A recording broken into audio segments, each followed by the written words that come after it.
Hello everyone, আসসালামু আলাইকুম।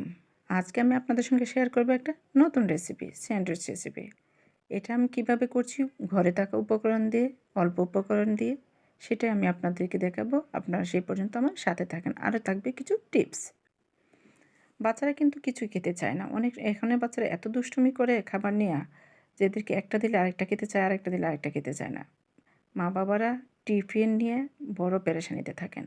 এরকম একটা সুন্দর রেসিপি যদি ওদের করে দেন না, তাহলে দেখবেন ওরা চেটেপুটে খাবে। এই যে দেখেন কতটা সুন্দর লাগছে। এরকম সুন্দর অল্প উপকরণে অল্প খরচে যদি বাসায় বানানো যায় তাহলে কেমন হয় বলেন? রেস্টুরেন্টে খাওয়া কি ভালো? রেস্টুরেন্ট চাইতে বাচ্চাদের জন্য বিশেষ করে যদি আমি বাসায় এরকম রেস্টুরেন্টের স্বাদ দিতে পারি তাহলে কেমন হয়? সেই রেসিপিটাই আমি আজকে আপনাদের সাথে শেয়ার করব। সে পর্যন্ত আমার পাশেই থাকেন। এই যে আমি মুরগির বুকের মাংসটা নিয়ে নিয়েছি। সেটার মধ্যে আমি আদা, তারপর একটু রসুন বাটা, আদা বাটা আর গোলমরিচ দিয়ে দিয়েছি, একটু লবণ দিয়ে দিয়েছি। এখন এটাকে আমি সিদ্ধ করে নেব। এই যে আমি সিদ্ধ বসিয়ে দিয়েছি। এখন এটা সিদ্ধ হবে। আমি চুলাটা ধরিয়ে দিচ্ছি। এই মাংসটা সিদ্ধ হওয়া পর্যন্ত আমরা অপেক্ষা করি। আর এই যে দেখেন আমার মাংসটা সিদ্ধ হয়ে গিয়েছে। এখন মাংসটাকে আমি 2 হাত দিয়ে এরকম আস্তে আস্তে করে ছিঁড়ে নিব মাংসটা। এই যে দেখেন মাংসটা সুন্দর করে আমরা ছিঁড়ে করে ঝরঝরে করে নেব। এই যে দেখেন মাংসটা আমার হয়ে গেছে ঝরঝরে। দেখছেন কীভাবে হয়েছে? এটা দেখে বুঝে নেন কীভাবে করেছি আমি। তারপর আমি গাজর, শসা এইটা দিয়ে আমি গ্রেট করে নিয়েছি। নিয়ে এটা হাতে এরকম চাপ দিয়ে সবটা পানি আমি ঝরিয়ে নিয়েছি। এই যে এরকম করে চাপ দিয়ে আমি পানিটা ঝরিয়ে নিয়েছি। না হয় দেখা যায় এটা মাংসতে দেওয়ার পরে পানি ছেড়ে দিবে। আপনারা আপনাদের পছন্দ মতো সবজি অ্যাড করতে পারেন, কোনো অসুবিধা না। ক্যাপসিকাম যদি আপনারা দিতে চান সেক্ষেত্রে আপনার চুলায় একটু রান্না করে নিতে হবে। আমি শসা আর গাজর দিয়েছি তাই চুলা পর্যন্ত যায়নি। এই যে এখন আমি মাংসটা দিয়ে দিয়েছি। তার মধ্যে আমি এখন দিয়ে দিব কাঁচামরিচ আর যা যা লাগবে সব দিব। আপনারা আমার সাথেই থাকেন। এই যে আমি সবকটা মাংস দিয়ে দিয়েছি, এখন কাঁচামরিচ দিয়ে দিলাম আর দিয়ে দিলাম এই যে মেয়োনেজ। এটা আমার বাসায় বানানো। আপনারা যদি রেসিপিটা পেতে চান তাহলে কমেন্টসে জানান, আমি রেসিপিটা আপনাদেরকে শেয়ার করব। এই যে আমি এখন এটা মিক্সড করে নিচ্ছি। দেখেছেন আমি বলেছিলাম না অল্প উপকরণে কত মজার একটা রেসিপি হয়। আমি কিন্তু অনেক কিছু দিই নাই, একবারে অল্প উপকরণে আপনাদের সঙ্গে স্যান্ডউইচে শেয়ার করছি। আর এটা সত্যি খেতে অসাধারণ হয়।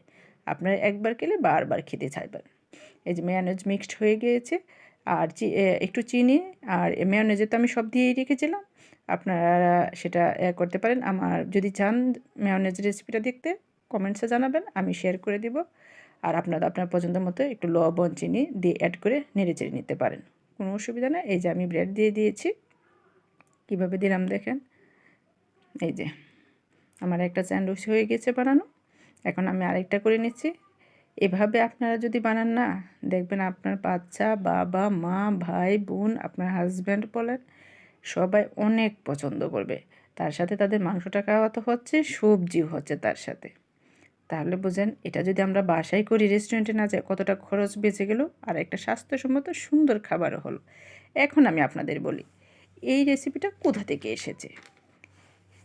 এই রেসিপিটা এসেছে, স্যান্ডউইচটার উৎপত্তি হয়েছে 18শো শতাব্দীতে ইংল্যান্ডে। জন মন্টেগু চতুর্থ আর্ল অব স্যান্ডউইচের নাম অনুসারেই এর নামকরণ করা হয়। বলা হয় যে তিনি জুয়া খেলার সময় হাত নোংরা না করে খাওয়ার জন্য রুটির মধ্যে মাংস রেখে খেতে শুরু করে।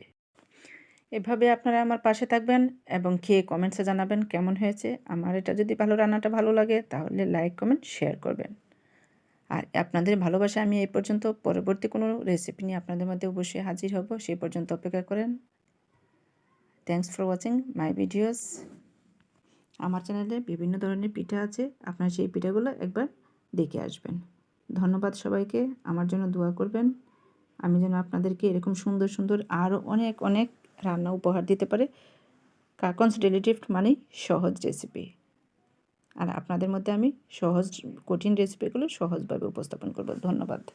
আপনারা এভাবে আমার পাশে থাকবেন এবং ভালোবাসা দিবেন। আমি আপনাদের মধ্যে আছি থাকবো ইনশাআল্লাহ।